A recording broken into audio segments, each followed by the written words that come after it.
Bonjour, je suis Rubina Kodadine, artiste guérisseuse, guide de l'âme. Comment chasser, se débarrasser, enlever les pensées négatives? Avant toute chose, parfois on pense qu'une pensée négative, mais en fait c'est juste une pensée réaliste. Donc une pensée réaliste n'a pas forcément besoin d'être enlevée.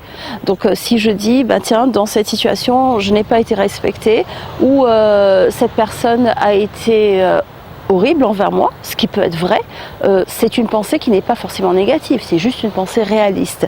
Donc je ne parle pas de ce type de pensée, je parle des pensées vraiment qui juste nous tirent vers le bas et qui ne sont pas forcément vraies. Par exemple, si je dis tous les êtres humains sont égoïstes, personne ne se soucie de moi, ce sont des pensées négatives qui ne sont pas vraies. Parce que tous les êtres humains ne sont pas égoïstes et sur cette terre, quelles que soient vos situations, doit bien y avoir une ou deux personnes qui se soucient de vous.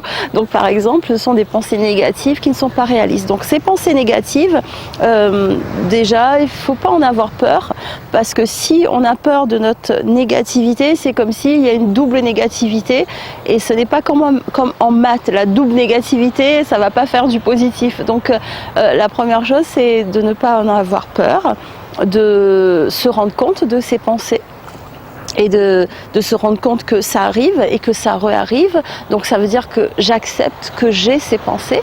La deuxième la deuxième étape serait de se surveiller. Si j'ai pensé, par exemple, personne ne se soucie de moi, je la pense aujourd'hui, là, maintenant, et dans une demi-heure je la repense, tiens, je me fais un petit rappel. Ah, tiens, je suis en train de repenser cette pensée négative et en fait ça me tire vers le bas, donc je me surveille un petit peu. La troisième chose, c'est aussi d'en rigoler parfois et de dédramatiser, parce que surtout quand c'est une pensée négative qui est où on sait pertinemment que c'est juste une pensée négative, que ce n'est pas vrai, parfois ça peut être intéressant de l'accepter, ce que je disais là tout à l'heure, de se surveiller et parfois d'en rigoler. Donc la troisième fois que je le pense, cette pensée, je peux en rire en disant tiens, je me dis à nouveau que tous les êtres humains sont égoïstes, c'est rigolo, c'est marrant, comment est-ce que je peux penser ça? Donc un peu d'autodérision peut servir de palliatif. Alors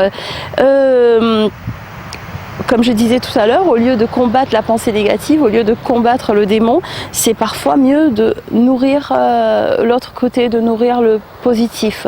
Donc l'étape qui sera qui donnera le plus de résultats, c'est surtout si ce sont des pensées négatives qui vraiment vous pèsent et que vous n'arrivez pas justement à vous débarrasser par le moyen que je viens de dire tout à l'heure, c'est de nourrir plus de positivité. Et comment on le fait, il y a la vidéo qui va apparaître tout à l'heure, mais globalement c'est au lieu de dire je ne vais pas faire ça, on va dire je vais faire ça. Donc au lieu de dire je ne vais pas penser ça, je vais plutôt penser cette chose. Ça passe par des petites pratiques qu'on peut mettre en place tous les jours, comme le fait de plus être en phase avec nos émotions, comme le fait de donner quelques informations à notre corps le matin, parce que le matin c'est le moment où le corps est très très réceptif. Donc dans la vidéo qui va apparaître là, il y aura une vidéo, c'est comment nourrir sa positivité, et je vous invite à mettre tout cela en place. Autrement, si c'est vraiment trop présent dans votre vie, vous pouvez venir faire un stage prochain qui arrive bientôt. Tout le descriptif ci-dessous, y compris pour me rejoindre sur Instagram. Et n'oubliez pas, bien sûr, likez cette vidéo et cliquez la cloche de notification et abonnez-vous à la chaîne. À bientôt. Merci.